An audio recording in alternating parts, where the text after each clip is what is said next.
Hello everyone, welcome to our channel education hotspot. And यहाँ पे हम बात कर रहे हैं अपने 10 days 100+ topic for UGC NET sociology के नेक्स्ट टॉपिक को, that is hierarchy of science. सबसे पहले तो आपको देखना है ये हिरार्की ऑफ साइंस जो था वो कहाँ पे मेंशन किया और किसने किया।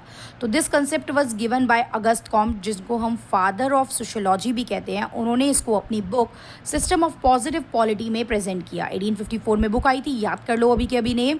ये जो हिरार्की ऑफ साइंस है presented by August Comte in his book system of positive polity. अब आप यहाँ पे सब्जेक्ट के नाम देख रहे हैं, वो क्या कह रहा है, जैसे जैसे आप यहाँ से यहाँ मूव करेंगे तो कॉम्प्लेक्सिटी बढ़ती जाएगी, क्योंकि ये जो सब्जेक्ट होते हैं ना यहाँ पे चीज़ें फिक्स होती हैं। जैसे for example here you can see mathematics, the formula is fix, theorem is fix, so you can on the basis of that formula and theorem you can solve multiple question. But जैसे जैसे आप ऊपर जाते जाएंगे तो this subject जो होते हैं वो थोड़े जनरल नेचर के सब्जेक्ट होते जाते हैं। जनरल एंड स्पेसिफिक दोनों चीज़ें एग्जिस्ट करती हैं। सोशियोलॉजी के कंसेप्ट हर पर्सन पे सेम अप्लाई नहीं करते। चीज़ें state to state, area to area, country to country, person to person बदलती रहती हैं। सोशियोलॉजी के principle are not same for each and every person, मतलब ईच एंड एवरी पर्सन और कंट्री और ग्रुप। तो इसीलिए जैसे जैसे आप यहाँ जाओगे कॉम्प्लेक्सिटी बढ़ेगी और जनरलिटी कम होती जाएगी। Generality come in the sense कि आपको स्पेसिफिकली चीज़ों को पढ़ना पड़ेगा। मैथ्स की जो थ्योरम है लेट से, वो जनरली सब पे अप्लाई होती है, वो जनरली सब पे अप्लाई होगी। ऐसा नहीं है कि इंडिया में अलग तरीके से अप्लाई हो रही है और बाहर की कंट्री में अलग अप्लाई हो रही है। तो that is general in nature. But sociology के जो प्रिंसिपल हैं वो जनरल इन नेचर नहीं है, राइट। तो जैसे जैसे आप इस हिरार्की में यहाँ से यहाँ मूव करेंगे कॉम्प्लेक्सिटी ज़्यादा बढ़ती जाएगी और जनरलिटी कम होती जाएगी। अब आप देखते हैं कि क्या हिरार्की है from top to bottom. Mathematics, astronomy, physics, chemistry, biology and sociology. Now let's learn it with a simple trick जो आपको याद रहेगी।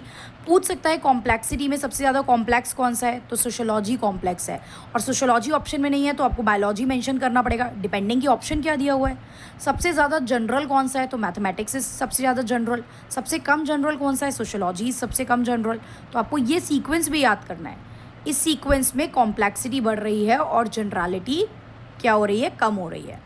तो कैसे याद करना है, इनकी इनिशियल याद करो। This is M, right. इसका इनिशियल है एम, इसका इनिशियल है ए, इसका इनिशियल है पी, इसका इनिशियल है सी, इसका इनिशियल है बी और इसका इनिशियल है एस। तो ऐसे आप याद कर लो। एम ए करी है पीसी ने बायोलॉजिकल साइंस में, मतलब पीसी से प्रियंका चोपड़ा रख लो दिमाग में। तो प्रियंका चोपड़ा ने एम ए करी है, राइट।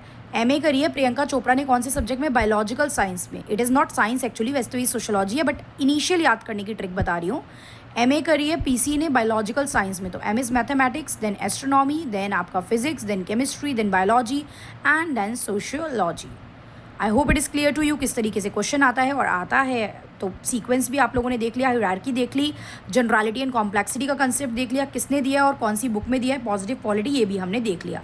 तो इसी तरीके के छोटे छोटे और इंटरेस्टिंग फैक्ट आपके अपकमिंग एग्जाम के बारे में जानने के लिए चैनल के साथ जुड़े रहिए। एंड मिलते हैं नेक्स्ट वीडियो में अगले कंसेप्ट के साथ। Thank you everyone.